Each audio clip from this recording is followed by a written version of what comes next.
একদা আমাদের এই দেশে একজন মানুষ জন্মেছিলেন, তিনি বলেছিলেন ভাবাটা একটা প্র্যাকটিস।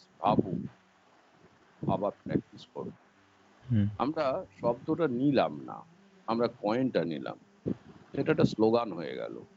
হুম, পৃথিবীতে যারা যারা কাজ করেছেন তারা নেসেসারিলি ভাবুক,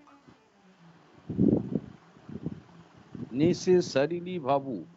সে তিনি বিদ্যুৎ আবিষ্কারই করুন আর এরোপ্লেন আবিষ্কারই করুন আর হেলিকপ্টারই করুন, প্রথমে ভাবনা তারপর কর্মোত্তম, অর্থাৎ প্রতিটি কাজের পিছনে একটা চিন্তন, সেই চিন্তনটাকে স্বপ্নে আকার দেওয়ার জন্য আর একটা কাজ। মোনালিসাটা আঁকার আগে লিওনার্দো দা ভিঞ্চি তাকে কনসিভ করেছেন, তারপর তাকে কাজ করতে হয়েছে।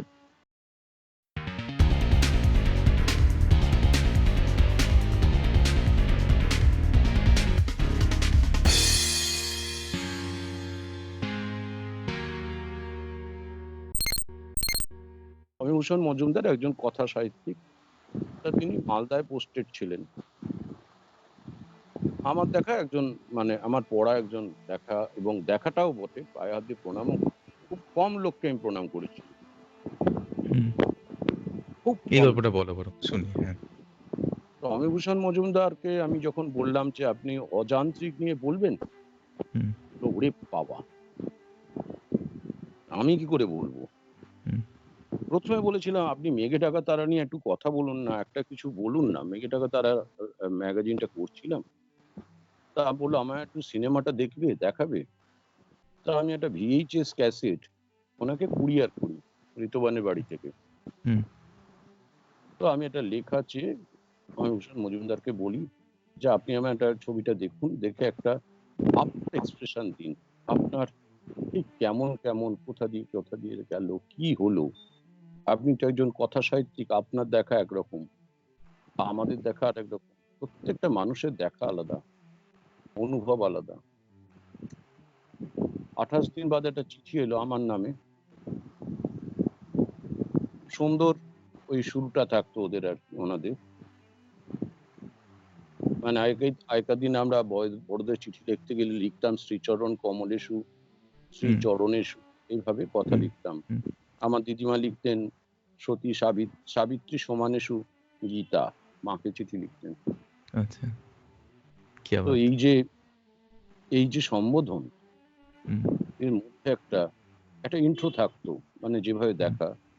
তো উনিও এরম একটা স্নেহাদ্র কণ্ঠস্বরে একটা চিঠি লিখেছিলেন। উনি বলেছিলেন, দীপঙ্কর আমার নিতার শোকে আমি মুহ্যমান। এই দুটো লাইনই চিঠিটা আমার মনে আছে। হুম, নিতার শোকে আমি মুহ্যমান, আপাতত আমার চোখ ঝাপসা হয়ে আছে, জল শুকাইতেছে না।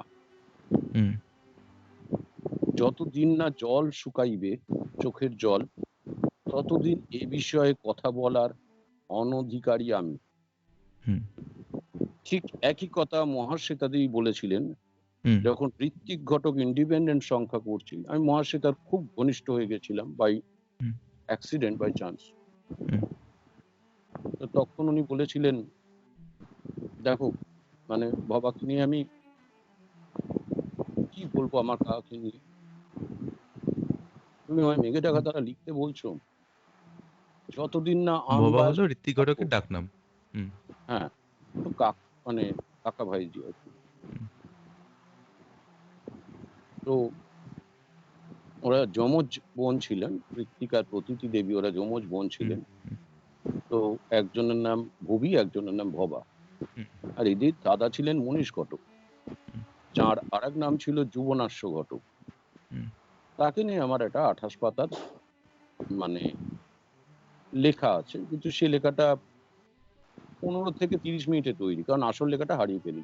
মহাশ্বেতা দেবীও আমাকে মেঘ ডাকা তারা নিয়ে বললেন যে তুমি ছবিটা দিলে আমি আবার দেখতে বসলাম, আমি কিছু দেখতে পাচ্ছি না, আমার সব আউট ফোকাস হয়ে যাচ্ছে, আমি পারছি না। ভাস্কর চন্দ্র হরকারও সেম কথা বলেছিল, দাদা আমি কি লিখবো। সাউন্ড ডিজাইনার ঋত্বিকের, উনি, ঋত্বিক যাচ্ছেন রাত্রিবেলা 1টার সময় একটা ট্যাক্সি করে, যেতে যেতে যেতে যেতে ইডেন গার্ডেনের সামনে শহীদ মিনার, যেখানে আমরা মনুমেন্ট বলি যাকে আর কি, ওখানে একদল অন্য ভিন রাজ্য থেকে আসা, হিমাচলের ওধার থেকে আসা কিছু মানুষ বসে আছে এবং রাতের অন্ধকারে তারা একটা কিছু গান করছে। হুম। সে একটা অদ্ভুত সুর। সেই সুরটা ঋত্বিক নেবে সত্যেনকে বললেন, সত্যেন চট্টোপাধ্যায় গানস অফ নাবারণের সাউন্ড ডিজাইনার, আচ্ছা। এবং উনি আমাদের বাংলা সিনেমার, মানে ইংরেজি সিনেমাতে, হলিউডি সিনেমাতে কাজ করেছেন প্রচুর। আমরা তাকে চিনিনি, জানি না। চিনিনি। হ্যাঁ। আমি ওকে ইন্টারভিউ করেছিলাম, সত্যেন চট্টোপাধ্যায়কে একাধিক দিন করেছিলাম হুম। শব্দের ব্যাপারে, কিভাবে শব্দ পাওয়া গেছিল, শব্দ সৃষ্টি, শব্দ পুনর্যোজনা, সমস্ত কিছু উনি করেছিলেন মেঘডাকাতাটা, হুম, সব হুম, ছবি সত্যেন চাটুর্য। তো বয়স্ক মানুষ, তিনি বলেছিলেন যে, হঠাৎ বললেন সত্যেন ওটা রেকর্ড করতো। বললো কি রেকর্ড করবো? বলে এই টেপ রেকর্ডারটা নিয়ে রেকর্ড কর না। হুম, সত্যেনের কাছে একটা টেপ রেকর্ডার থাকতো, হুম, ওই মাইক্রো সনির একটা রেকর্ডার থাকতো, ছোট ছোট পুল থাকতো না, পুল, ছোট ছোট হুম, পুল, যেগুলোই ফিতে থাকতো, সেই ফিতেতে শব্দ মুদ্রিত হয়ে যেত। হুম, তো সত্যেন চুপি চুপি গিয়ে সেই অন্ধকারের মধ্যে ওদের কাছাকাছি গিয়ে একটা শব্দ রেকর্ড করে। হুম, সে শব্দ পড়েই ছিল। হুম, যখন শঙ্কর শেষ দৃশ্যে গিয়ে যা একটা পাহাড়ের কোণে বসে আছে তার পাথরের উপরে, সেখানে ঋত্বিক টেরি লেন্স ব্যবহার করলেন। হুম, এখন টেরি লেন্স কেন? হুম, প্রশ্ন হচ্ছে হোয়াই টেলি লেন্স? টেলি লেন্সে কি হয়? কেন টেলি লেন্স ব্যবহার করলেন? হুম, এটা তো একটা চিত্রভাষা। এখানে হুম, তুমি যা দেখছো আমিও তো তাই দেখছি। হুম, সেই লেন্সের প্রয়োগে আমরা কি, সেটা কি হচ্ছে? একটা কথা বলতে চাইছেন উনি, একটা সংযোগ তৈরি করতে চাইছেন, তার জন্য ওনাকে পদার্থবিদ্যার সমস্ত মাধ্যমগুলোকে ব্যবহার করে যেতে হচ্ছে, এবং রসায়নও। হুম, ল্যাবে স্ফুট করতে হয়, পরিস্ফুটন হয়। তো সেখানে ওখানে বসিয়ে দিয়ে অনেক দূর থেকে ক্যামেরা করলেন এবং ক্যামেরা করে টেলি লেন্সে ধরলেন। হুম, এবার তাকে যখন টেলি লেন্সে কোনো কিছুকে ধরা হয় তখন সব সমেত এটা কিন্তু জুম নয়, এটা কিন্তু জুম নয়। জুমের পরিপ্রেক্ষিত কমে যায়, যত টেনে আনবে তত পরিপ্রেক্ষিত কমে যায়। হুম, টেলি লেন্সের ব্যবহারে দেখবে যে যদি কাউকে ফোকাস করা হয় তাহলে তার সঙ্গে আকাশ, পাহাড়, গাছপালা যেগুলো পিছনে আছে সেগুলো সব একটা তলে এসে যায়, ট্রেটের মতো হয়ে যায়, মানে আকাশের গায়ে যেন লেপ্টে হুম, আছে, হুম, হুম, হুম। I যেন agree. লেপ্টে আছে একটা চেহারা, একটা অবয়ব। অসাধারণ। এবং হ্যাঁ। শঙ্কর তখন এইখানে কেন, যে আমি তাকে সবকিছুর সঙ্গে ওই আকাশ পাহাড়ের সঙ্গে হুম, ইকুয়েট করে হুম, দিতে চাইছেন উনি, হুম, লার্জার দ্যান লাইফ করার জন্য উনি তাকে বড় করে দেখাচ্ছেন না, হুম, তিনি তাকে আকাশ পাহাড় এই সমস্ত কিছু ঝোড়া, মানে ঝর্ণা, পাহাড়ি ঝোড়া সব কিছুর সঙ্গে লেপ্টে দিয়েছেন। হুম, ওইখানে একটা ফ্লাইট, একটা উম, যেন একটা শব্দ উড়ে এলো, মানে এসে হুম, পড়লো। এই শব্দটা হচ্ছে ওই শহীদ মিনারে রেকর্ড করা শব্দটা। হুম। আর অসাধারণ, তো অসাধারণ। দাদামি মাস্টার সাহেবের সময় যখন যে শব্দটা ব্যবহার করা হয় সেটা হচ্ছে দরজাকে উনি বারবার, একটা বড় দরজা, গেট, তাকে হুম, বারবার ফেলছিলেন, হুম, ধাক্কা মেরে মেরে সেটা ফেলছিলেন, এবং তার থেকে একটা শব্দ তৈরি হচ্ছে, একটা বিকৃত শব্দ।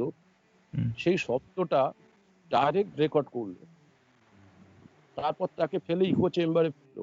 এগুলো কিন্তু আজকালকার মতো সফটওয়্যারে হতো না, হুম, হুম, এগুলো হচ্ছে কর্ম, এগুলো হচ্ছে কাজ। এই কাজটা করার আগে ঋত্বিকের মেঘডাকাতার কোনো চিত্রনাট্যই ছিল না। হুম। ইট মাস্ট বি, এটা আন্ডারলাইন করা উচিত।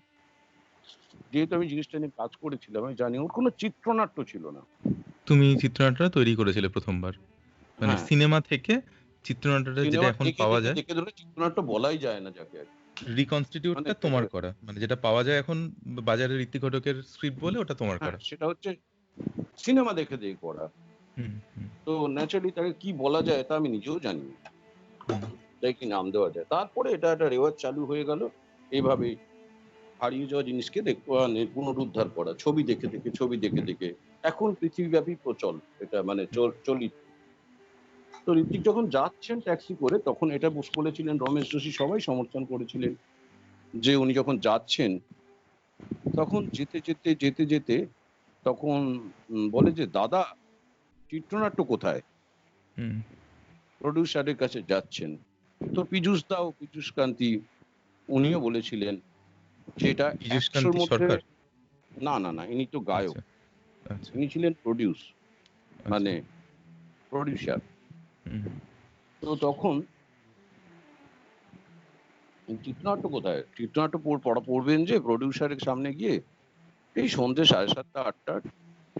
আমরা থাকতেন রাসবিহারী, ওখান থেকে ট্যাক্সিতে উঠেছেন, প্রডিউসারের বাড়ি যাবেন। তো ট্যাক্সিতে যেতে যেতে বললো, চিত্রনাট্যটা কোথায়? বললো, হুম, চিত্রনাট্য নেই। তাহলে কি পড়বেন? রমেশকে বললো, এই একটা যা তো, একটা ১ বৃস্তে কাগজ কিনে আন। হুম, রমেশ যোশী গেলেন, বিশ্ববিখ্যাত এডিটর। হুম, তো উনি গিয়ে ১ বৃস্তে কাগজ নিয়ে এলেন।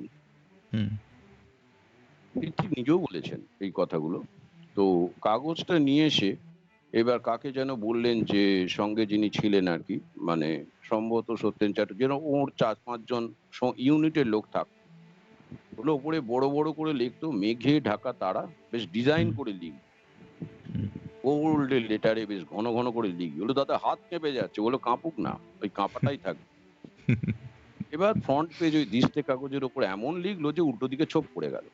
হুম, ১ দিস্তে কাগজ ব্ল্যাঙ্ক।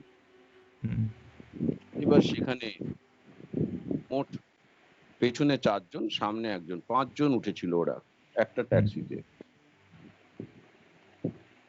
তো তখন গিয়ে প্রডিউসারের বাড়িতে চিত্রনাট্য পড়া শুরু হলো, হুম, মেঘে ঢাকা তারার। হুম। ঋত্বিক একের পর এক পাতা উল্টে যাচ্ছেন আর পড়ে যাচ্ছেন, পাতা উল্টে যাচ্ছেন আর পড়ে যাচ্ছেন, পাতা উল্টে যাচ্ছেন আর পড়ে যাচ্ছেন। क्या बात! क्या बात! এবং প্রডিউসার শুনছেন, সবাই মন্ত্রমুগ্ধের মতো শুনছেন। এবং হ্যাঁ, ওনার চোখ কাগজের দিকে, কাগজে সাদা, হ্যাঁ, সাদা পৃষ্ঠা, তোমার সঙ্গে, হ্যাঁ। সুনীলের কবিতার নাম। হুম, এটাকে সুনীল শক্তিরাও সমর্থন করেছিল, মানে হুম। এই জায়গাটাকে আর কি। এই তো ঘটনাটাকে, যারা হ্যাঁ। সময়কার সাক্ষী প্রত্যেকেই সমর্থন করেছিল। হুম, আদতে ছিল না। ঋতুবান বলল, মেঘে ঢাকা তার কোনো চিত্রনাট্যই নেই। সোমা ঘটকও বললেন, কোনো চিত্রনাট্য কোথায়? একটা সেন্সর, একটা টাইপ করা ডায়ালগ শিট দেওয়া আছে। তাহলে হুম, ওটা আনানো হোক। ইম্পা থেকে সেটাকে আনানো হলো, আমরা বসলাম। হুম, এবার বলতে পারো, একটা লোক একটা ট্যাক্সিতে যেতে যেতে একটা জিনিস ভেবে ফেললেন। এই ভাবনাটা তো কিভাবে দেখাবো, কি দেখাবো, তার ভেতরে তাহলে তৈরি হচ্ছে তো। এই তৈরির সময় আমরা দেখছি তিনি উবুয়ে বসে বিড়ি খাচ্ছেন। হুম, আদৌ তিনি কিছু করছেন না করছেন না? আমার প্রশ্নটা এই জায়গায়। করা মানে কি শুধুই ভ্যান চালানো, গাড়ি চালানো? করা মানে শুধু ব্রিজ বানানো? হুম, যারা বিরাট মাপের মানুষ, যারা এই আমাদের শিক্ষিত করে দিয়ে গেছেন, এই পৃথিবীটাকে সভ্য করে দিয়ে গেছেন, যারা আমাদের বড় করে তুলেছেন, যারা আমাদের মানুষ করে তুলেছেন বা অমানুষ করেছেন, তারা চিন্তা করতেন। এইরকম বিভিন্ন আলোচনা কিন্তু চণ্ডীমণ্ডপে চলতেই থাকবে। আপনারাও থাকবেন কিন্তু। আর তার জন্য আমাদের সঙ্গে যুক্ত হয়ে যান আমাদের চ্যানেলটি সাবস্ক্রাইব করে। বলাই বাহুল্য যে আজকের এই আলোচনাটি ভালো লাগলে একটু লাইক, শেয়ার ইত্যাদি করে সকলের মধ্যে ছড়িয়ে দেবেন। আর আপনাদের মতামতটাও কিন্তু আমরা শুনবো। কমেন্ট বক্সে লিখে জানাবেন। ভালো থাকবেন, সঙ্গে থাকবেন। চণ্ডীমণ্ডপের একটাই মোটো, আড্ডা হোক, বিতর্ক হোক। ধন্যবাদ।